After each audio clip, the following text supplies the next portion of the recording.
the road to Blackthorn Manor wound through endless fields of dying corn and leafless trees.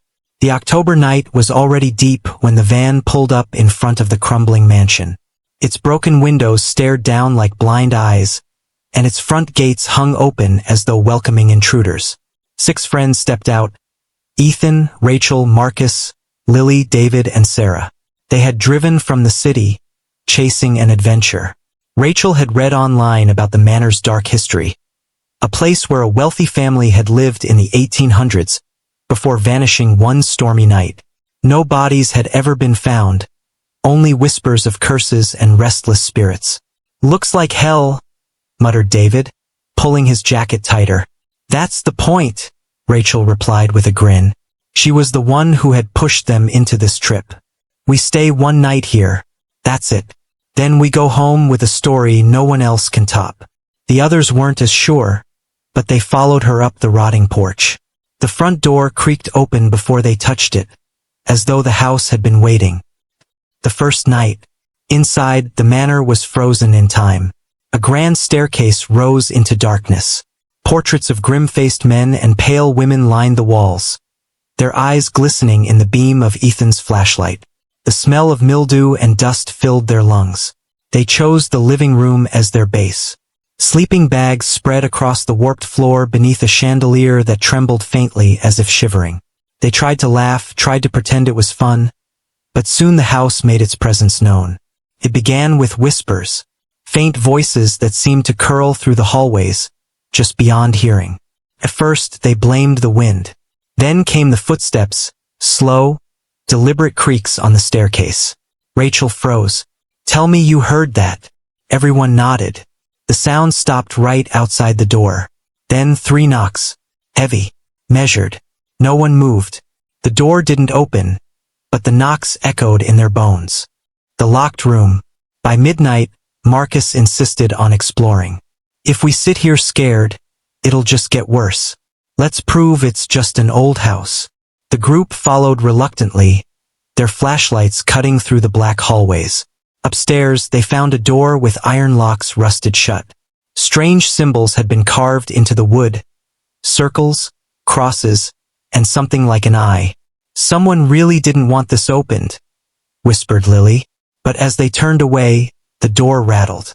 Just once. Enough to freeze them all. The portraits. Back in the living room, Sarah gasped. One of the portraits, an oil painting of a pale woman in black, was different. Her head had turned. The group swore it hadn't been that way before. Now the painted eyes stared directly at them. Marcus rushed closer, insisting it was a trick of memory. But as he touched the frame, blood-red cracks spread across the canvas, as though the woman inside were trying to break free. The lights of their flashlights flickered, then died. For a moment they were in absolute darkness. When the beams came back, the portrait was empty. The woman was gone. The descent. Panic set in. David demanded they leave, but every door they tried was locked. Even the front door that had welcomed them now refused to open. The house would not let them out.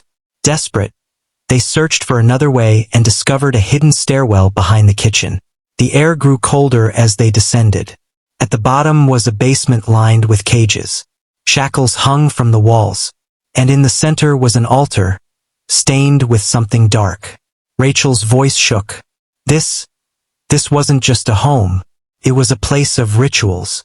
Before they could react, the whispering voices rose to a deafening chorus.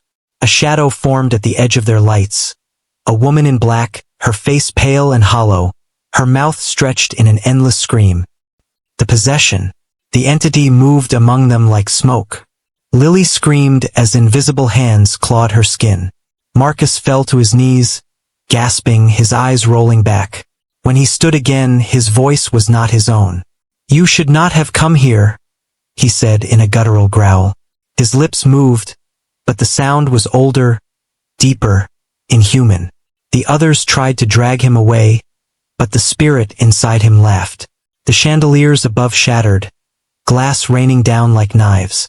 "Blood must be given," Marcus's voice croaked. "The house must feed." The escape. Chaos erupted. Ethan grabbed Rachel's hand and pulled her toward the basement steps. David carried Lily, who was bleeding but conscious. Sarah tried to hold Marcus back, but he struck her with unnatural strength. They ran through the hallways, the shadows chasing them, portraits screaming soundlessly from their frames. Doors opened and slammed, guiding them deeper instead of out. Finally, Rachel spotted a boarded window. With a scream, she hurled a chair through it. Cold night air rushed in. One by one, they scrambled out, glass cutting their skin. But Marcus did not follow. He stood inside, smiling with black eyes. The woman in black stood beside him, her hand on his shoulder. The last thing they heard before the window slammed shut was his voice, echoing in two tones. You can leave, but you will never forget. The aftermath.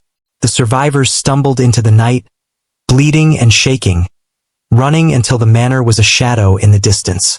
They never spoke of it again, not to police, not to family.